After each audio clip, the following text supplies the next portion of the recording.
yavuze.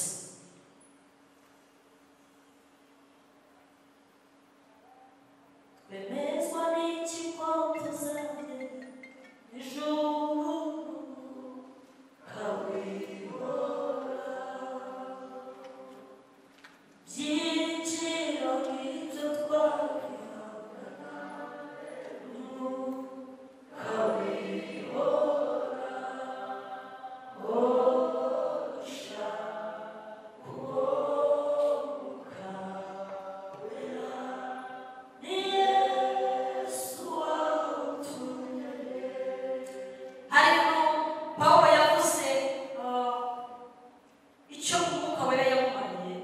Muri Bibiliya harimo imimaro myinshi y'umwuka, ariko bashaka kuvuga ibintu Pawulo yirase amaze kuzuza umwuka wera. Mu rwandiko rwa kabiri yandikiye Abikorino igice cya 11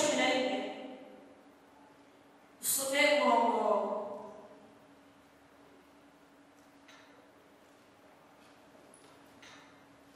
guhera ku murongo wa 16.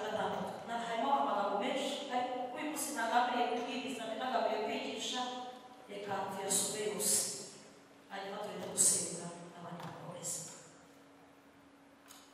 Pawulo aravuze ngo uwa kabiri w'Abikorino igice cya 11 umurongo wa 16 aravuze ngo kandi ndavuga nti ntihakagire kuntekereza ko ndi umupfu, ariko niba muntekereza mutyo munyemere nk'umupfu kugira ngo nanjye mbone uko nirantaho hato.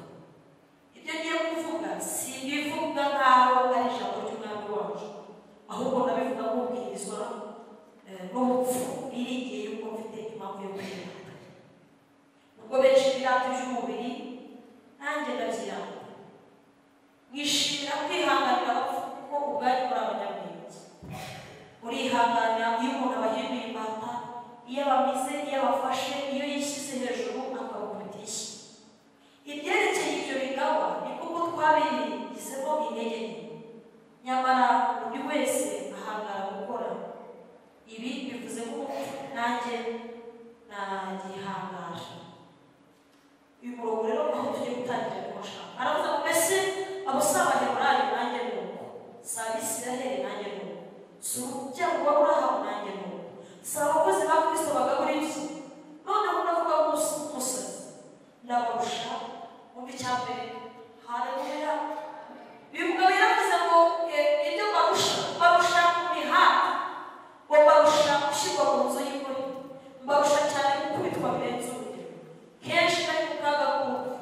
Ibihe 5 Abayuda bakubise inkoni 39, ibihe 5 nakubiswe n'inka, igihe kimwe natewe amabuye, ibihe 5 inkuge yaramenetse, naraye muhengeri nirirwamo, nari mu rugendo kenshi mu kaga gatewe n'inzuzi, mu kaga gatewe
uwo mwanya Imana ihita izibitaye gusa nawe niba bari bamusuzuma nta bintu biri n'ahabishya ariko zihangana y'uko tuhaturi Dawidi yahunze Sawuli nimubyibutse oya apana Sawuli ahubwo Dawidi yahunze umuhungu witwa Abusalomu yaravuze ati Mana wabaye kubyara umuhungu w'igipfu mpe kwihangana ubabarire kuko ntabwo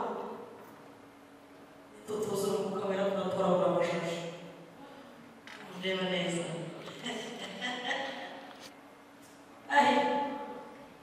umuzana akubwira ati shuriya yawe iri gupenda sana akajya bikubwira mu gitondo kubera guhara y'umugore iyo nimugoroba ari kuvuga ibintu ko ntacyo umaze kubibabwira akuzana akubwira ati ni wowe wasa n'akazuba kivu yose ndayikunda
igihe nzabyikorera nizo zerekana ko uri Kristo.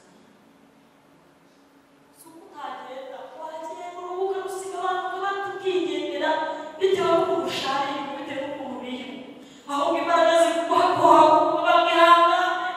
Yakuba yaravuze ngo ahirwa uwihangane ibimugerageza, kuko namara kwemera kumubwira nta n'ahantu uzajya biryoshye, aha hariho mu isi hose birasharira, ariko imbaraga ziduhagarika muri uwo mwanya zikatubwira ngo tegereza hari ingororano nizo dukeneye. Iyo gusenga